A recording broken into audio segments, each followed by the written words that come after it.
have been injured. That's a new update from the health ministry here in Israel. 3,000 people have been injured, many of them treated in hospital. Hamas fighters captured more than 100 hostages, including women, children, and elderly people who were taken into Gaza as captives. We're still unclear with regards to the exact number of people who are in captivity. It could be 130 or up to 200. Honestly, we don't know. The numbers are still unclear. Overnight, Israel continued to shell Hamas targets in Gaza, and according to Palestinian reports, it has killed the brother of Mohammed Deif, head of the military command of Hamas. He was targeted while staying at his father's home. Deif's brother's son and granddaughter have also been killed. Fighting continues in the outskirts of the Gaza Strip, with the IDF killing 2 more terrorists who tried to cross into Israel through the Erez crossing. Hamas naval targets were also destroyed by the Israeli Navy. A diver who tried to cross into Israel was also killed by IDF forces. In the northern front, overnight, Israel retaliated with shelling into Syrian territory. After a few mortar shells were fired into Israel from Syria, no injuries were recorded. Meanwhile, the U.S. aircraft carrier has arrived to the shores of Israel, and the first cargo plane carrying a shipment of ammunition has landed in Israel from the U.S. President Biden Tuesday night reiterated once more that America will help Israel protect itself from any regional threat. This was an act of sheer evil. More than 1,000 civilians slaughtered, not just killed, slaughtered in Israel.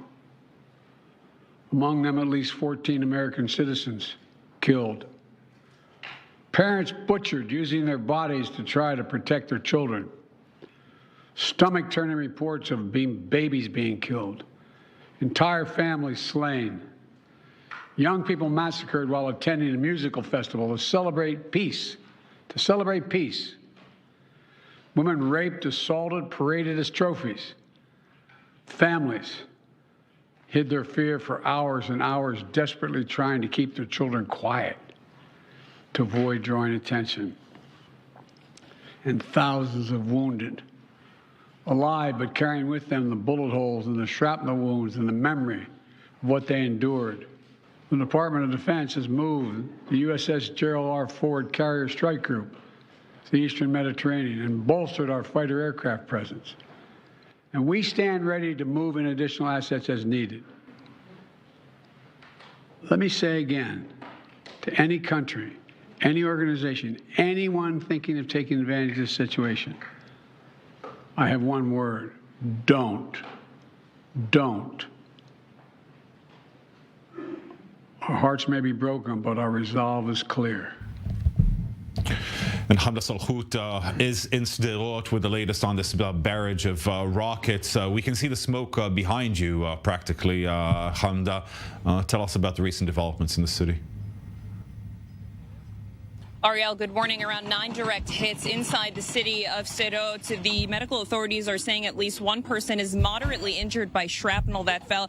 Behind me here, I want to show you, is the police station in Sderot, where there was a standoff between Hamas and Israeli police. Around 10 police officers were killed here, and the Israeli military, in order to regain control of the area, created a controlled explosion inside the police station to kill all of Hamas that was still inside. And as we speak, behind me, medical authorities are transporting the bodies of 3 people that were found inside of the police station. They're trying to demolish this building here because of the situation that had happened. After that explosion, this area was completely blocked off. There are barely any locals here. They have been advised to stay inside and shelter, but the army is saying that they have regained control of this city, and part of regaining control was destroying the police station and now cleaning up the debris and the aftermath of it. It's a little bit hard to see because of the smoke, but there are also cars that are in this debris that were part of that explosion. This was a standoff here that lasted all night for hours. The Israeli army finally regaining control just a couple of days ago of the police station, but the cleanup here continues as this war treads on. Hamda, thank you very much for this update. Of course, we'll be with you in the next few minutes again. Take some time there to gather some more news for us. We now want to turn to Colonel in Reserves Grisha Yakubovich, former head of the Civilian Department of Kogat, the IDF and Israeli-Palestinian relations expert, and Irina Nevsly, the chair of the Nadav Foundation. They both join me now here in studio. Thank you very much for coming in. We'll start with you, Grisha. First of all, let's talk about the Israeli strategy with regards to the strikes in Gaza. We're seeing more terrorists trying to cross into Israel. Israel is constantly shelling in Gaza, killing overnight relatives of Mohammed Def. Where is this heading, considering the fact, and how limited is Israel in its operations, considering the fact that there is an unaccounted for number of hostages held by Hamas, but we know that that number is greater than 100? First of all, the number is probably getting closer to 200, maybe a little bit more than that. It's a disaster, of course, and I'm sure that the state of Israel will do whatever is needed to make sure that the people that were kidnapped will be brought back home safely. In parallel, Israel changed the IDF actually got their orders, and the line is being stabilized by many IDF forces in the south, in the north also, with preparation to a possible wave that will come from Lebanon or even Syria. From what I understand, Iran gave already orders, so many Iranian proxies are moving to the area of the Golan Heights, Quneitra. Is that a move? Is that a statement towards the U.S. fleet? Probably, but it can develop. In Israel, the IDF changed the mood from defense to attack. So what we see at the last 3 days is huge force, bombs falling in Gaza, neighborhoods that are destroyed. It's not because of the fact that it's a neighborhood. It's wherever Hamas have a headquarters or something that is related to this attack, Israel is not destroying, Israel deleting. So we can see a certain belt that the Air Force is dealing with. If you have the map of Gaza, so you can see in the north it's Bet Lahia, Bet Hanun, and in the south it's Sajaiya and then Turkan. So actually all the neighborhoods that are close to the green line, to the fence, are neighborhoods that the IDF is attacking to make sure that no Hamas remains are there. No headquarters, no forces, no nothing. Hamas continues and will continue try and export terror attacks by drones, by terrorists, and this is the most important mission now, to make sure that no terrorists that their mission is to hide will be able to attack or to stab us in the back. Okay. You mentioned the northern front, Irina. Before we turn to you, I want to turn to our correspondent in the northern border, Ariel Oseran, for the latest updates from there. Ariel. Right, Ariel. So here we're on the Israel-Lebanon border. We're not going to disclose exactly where we are, but as you can see, heightened security. In order to get here from Nahariya, the biggest city in Israel's Western Galilee, we had to go through multiple checkpoints, increased security presence along the routes, and this is obviously in preparation for potential escalation here up north, but obviously it's a clear and immediate conclusion following the events that took place on Saturday morning and the communities, the border communities surrounding the Gaza Strip. And so throughout these past few days, thousands, perhaps tens of thousands of soldiers spread out across the border in different outposts, but also on the routes and in the entrances to the different communities because of the very high level of alert also because of what happened down south and the fear that Hezbollah may take advantage of the situation and join the fighting, but also given the developments on the ground over the past few days with sporadic exchanges of fire between Israel, Hezbollah, Israel, and different Palestinian militants. And this comes amid a tense quiet that is taking place all across northern Israel this morning. Okay, I understand, Ariel, that you've been speaking to people there. Can we take a listen? At the moment, I don't intend to leave Nahariya. I trust that everything will be fine. If they tell us to go into shelters, then I will do it. We will follow the instructions of the army. We have faith in the IDF. Although, again, what happened is shocking. It was a mishap. Ariel, the aircraft carrier that the United States has brought to the eastern Mediterranean off the coast of Israel is signaling a direct message to Syria, to Lebanon, to proxies of Iran in these places. What are we hearing from Lebanese media, Syrian media this morning? Well, obviously, they're trying to downplay this American threat to the regional axis. Obviously, we're talking about the Shiite axis that includes Hezbollah, that includes Iran, that also includes Hamas. And as in recent months, leaders of those groups have been meeting together. It is also believed that this included perhaps strategizing for what took place on Saturday morning.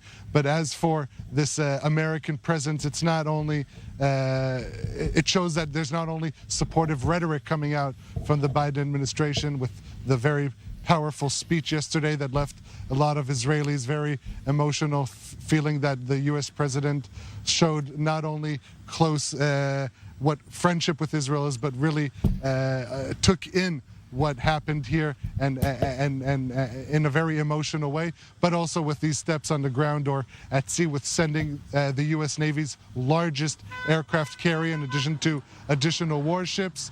Obviously, there's also been reporting last night of perhaps a potential second aircraft carrier to be sent here. That is probably pending the different developments on the ground, but indeed, at least the players on the other side, if we're talking about Hezbollah, Iran, Syria, definitely not liking this American military presence in the region. Okay, Ariel Saran, thank you very much.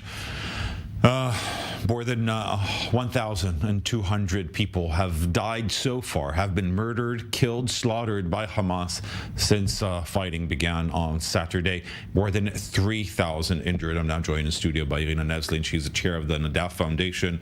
And I should mention also the wife of Yuli Edelstein, one of the most senior people of the Likud party, the governing party in Israel at the moment. Why was it important for you to come and speak to our viewers abroad about what's happening in Israel in the last 5 days? First of all, because I believe all of us here on the ground, and I'm not saying in any way that I'm on the ground in the way that families in the south or army is, but I believe it's very important to get across the message of what's really happening here. We're all involved in trying to make it a little bit better, but it's a slaughter. I want to make sure people understand that it's no mistake. It's not a fight between two people. It's a fight between good and evil. No human brain of average person can comprehend burning of infants alive and pictures of raped women and older women taken hostages. This reminds us way too much to the Jewish people, the pictures of the Holocaust. We were never aggressive as people. We always had to protect ourselves. We never had an aggression in our blood. It doesn't mean we are not strong. It doesn't mean that terrorist organizations such as Hamas and Hezbollah shouldn't be deleted from the face of the earth.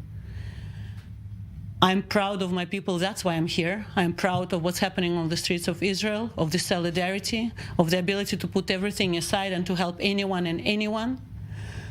And I'm here to say that we will prevail, we will be strong. It's the most tragic event in our history from the Holocaust, but we've always prevailed. And I have such a big trust in our country and especially our people. But you know, Irina, perhaps you can help me answer questions that we're getting from viewers abroad. And we're seeing some protest movements also in support of Hamas. And those who do not support Hamas and understand the distinguishing between Hamas and the Palestinian people still support the Palestinian people in Gaza. There are civilians there as well. And according to reports from the Gazan Health Ministry, 900 people have been killed in Gaza as well, including 140 children. What is the responsibility of Israel in its bombardment of Gaza currently towards that civilian population? What makes us better than Hamas if we kill so many innocent people on the other side? I just want to make sure we understand each other very well. We haven't started this war. We are now, what we are doing is we are protecting and trying to bring back our people. We never asked and we never tried to bomb the Palestinian population until we were attacked. So our job now is completely, and I'm really hoping that as less civilians as possible die anywhere. But our task now is to bring our people, our children, and our women back as safe as possible. Another word from you about, I'd like to hear your comment, please, about what we're hearing from Russia, or what we are not hearing from Russia. Russian President Putin has not called Prime Minister Netanyahu since this campaign began 5 days ago. And his remarks have been, to say the least, outrageous to many Israelis.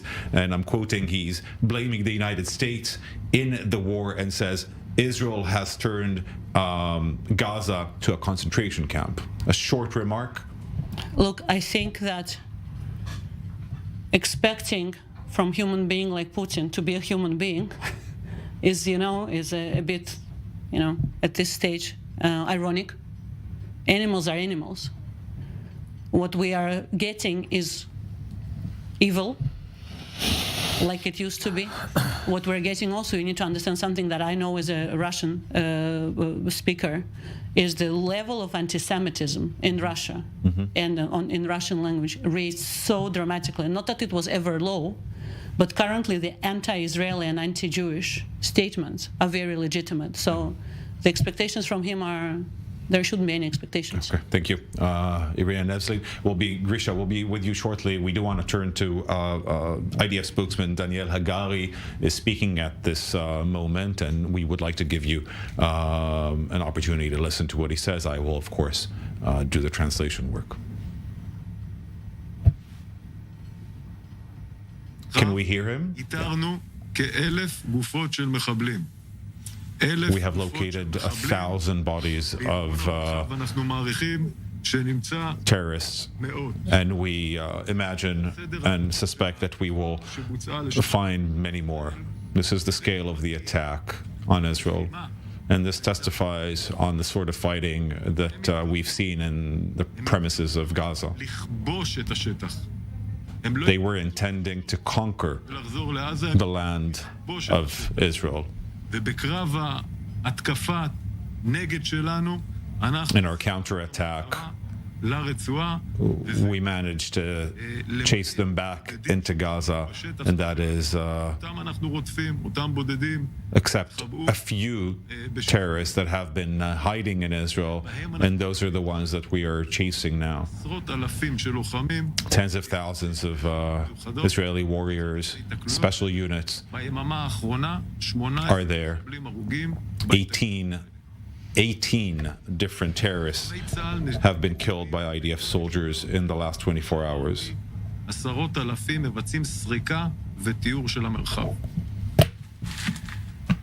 זירת המלחמה. כמו שאמרתי, אנחנו פועלים גם בצפון, בלבנון, בגבול הלבנון. Updates with regards to the war zone. We're operating both in the center of the country and in the north. סמוך לגבול. Next to the border with Lebanon, there isn't one town or city that hasn't seen the presence of our soldiers and troops. בעזה, והוא רואה את עוצמת החורבן ומה שישראל עושה במכה שלה לטרור. People in Syria, in Hezbollah, can see what Israel is doing to Gaza. In the northern border, wherever there is an incident, a shooting of shells into Israel, like the shells that were fired into Israel from Syria, we are shooting back and retaliating into Syrian territory, and we will continue to do so whenever there is an attack coming from Syria or from Lebanon. Since then, since 10:30 last night, there hasn't been any incidents up north. In the West Bank, all of our forces are in preparedness there.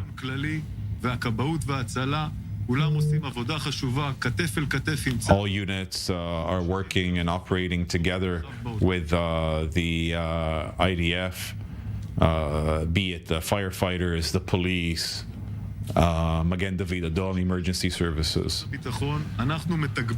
Together with the police and Ministry of Homeland Security, we are handing more weapons to the security units of the towns and kibbutzes and villages across the northern border and in the south. In the West Bank, the IDF is doing everything possible in order to prevent an escalation. As of this morning, we've given notices to 169 families of soldiers that have been receiving the terrible news, and we're accompanying them in this difficult time. We send our best wishes for speedy recovery to all of the soldiers who are at hospital and are being treated by doctors there and staff. We've also informed 60 families of abducted Israelis that have been taken into Gaza. We hug them.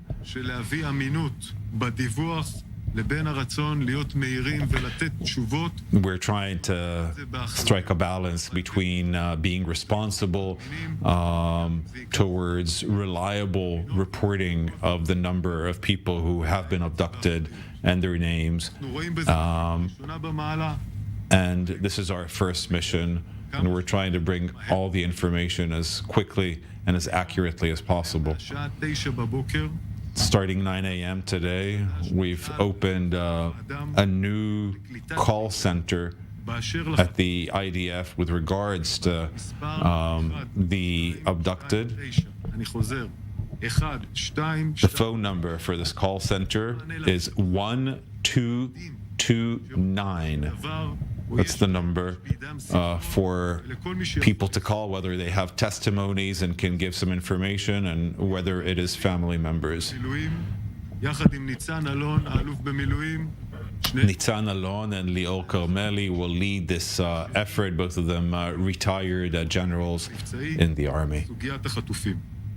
מוקד זה מצטרף למוקדים הנוספים אותם הזכרתי בעבר. כל המוקדים האלה מפורסמים באתר צה"ל. אפשר להיכנס לאתר. This call center is one of many that we have established, and we will give our best assistance in these call centers. As far as people in other parts of the country, Israel is protecting itself, but it's never 100%. Israel is protecting itself from missiles from the air and rockets, but even if there are no alarms sounding, we're asking the public to listen to our instructions and follow them. Following up on the speech by U.S. President Biden, a plane landed here in Israel last night with ammunition that was supplied by the United States, and we will continue to advance these efforts throughout the war. The Chief of Staff of the IDF is in touch with the American military. גם היום הוא יימצא בשטח, הוא כל יום נמצא The בשטח. chief of staff of the IDF is on the ground constantly, every day, קיים פה and approves the מצב עם כל פורום מטכ"ל. plans and programs going ahead in this war. אנחנו קשובים לציבור ולאנשי המילואים. We are listening to the public and currently trying to understand from people who have been drafted into reserves what is currently missing. בסוגיית הציוד. We know that some equipment is missing. We're seeing your queries and we're getting better with regards to that. איך לחלק את הציוד למשפחות. We're delivering the equipment according to a preferential order to different units. ובהתקפיות. מגבירים את התקיפות. We're acting with determination and in an attack mindset. ודובר צה"ל. The IDF will continue to update you ביום.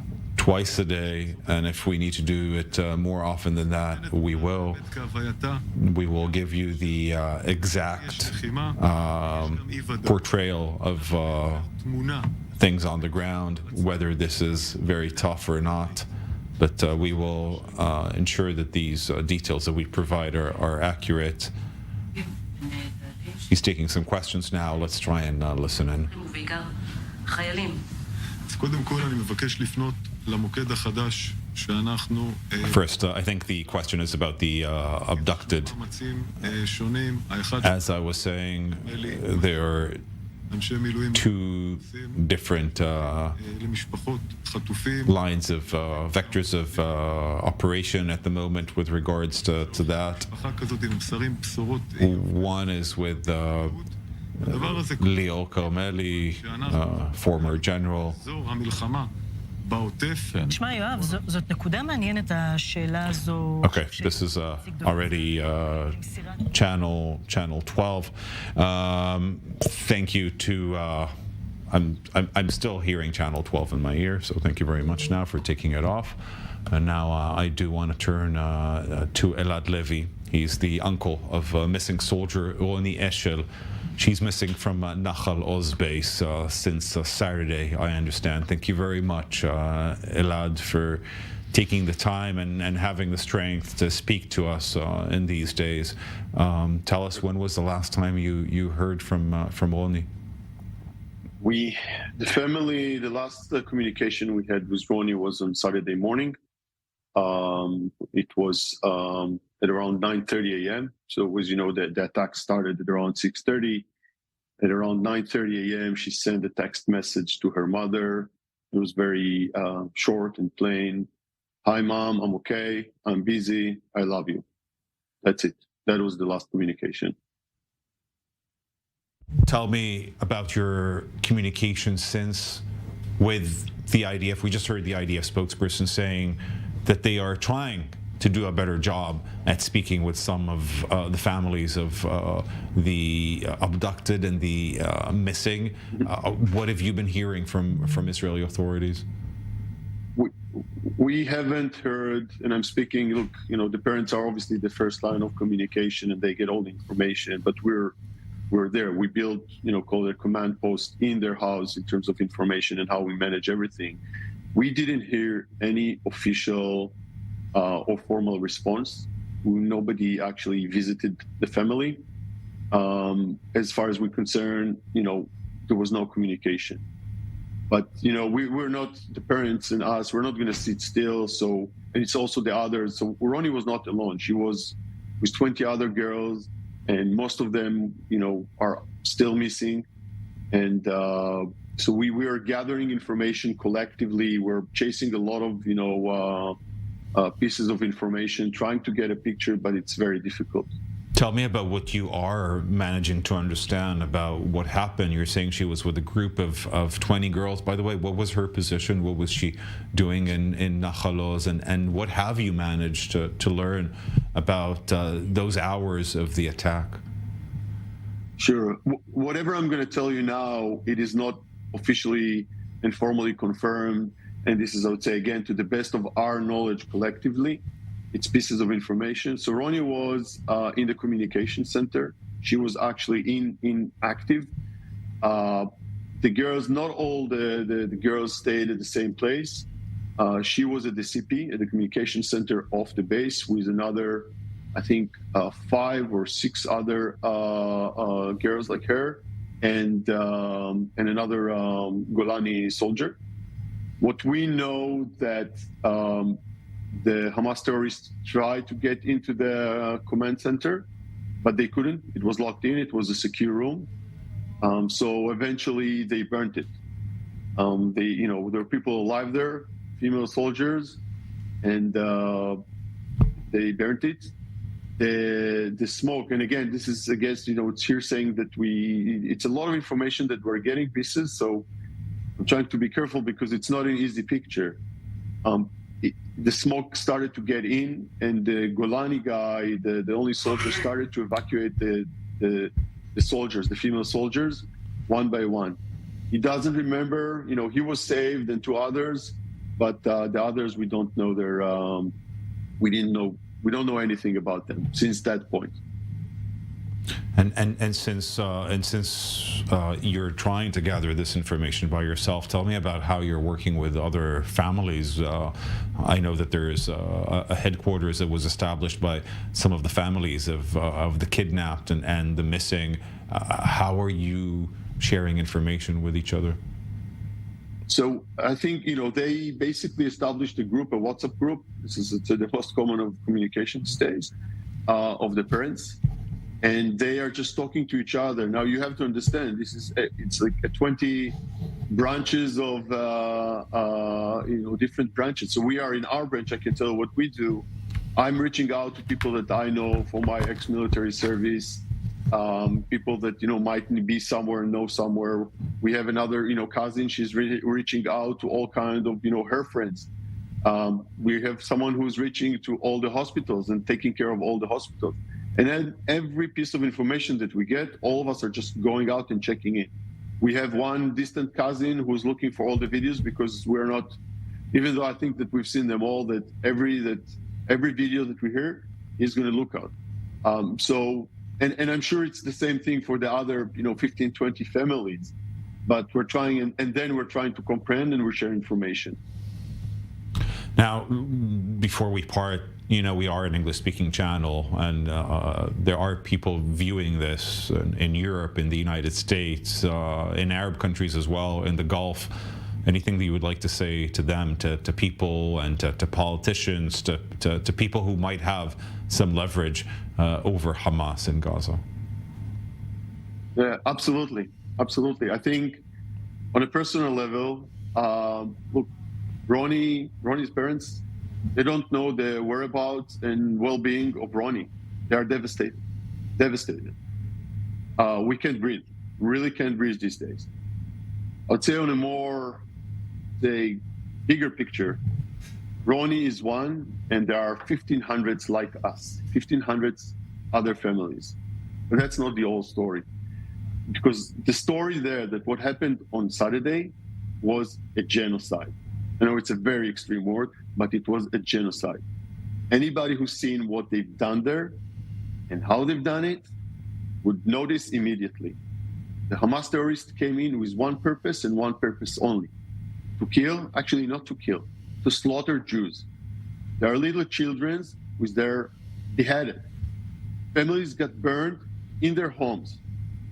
The party, the festival, the music festival, we all heard, they rounded them up and they just slaughtered them.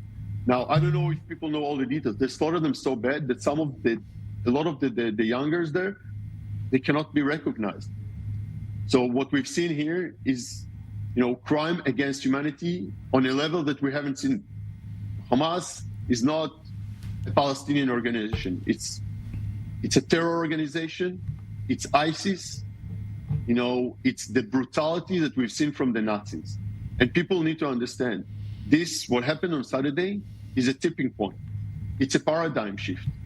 What was, this kind of I would say, small and battles and clashes, it's over. This will end the same way the Second World War ended. Unconditional surrender or else. And people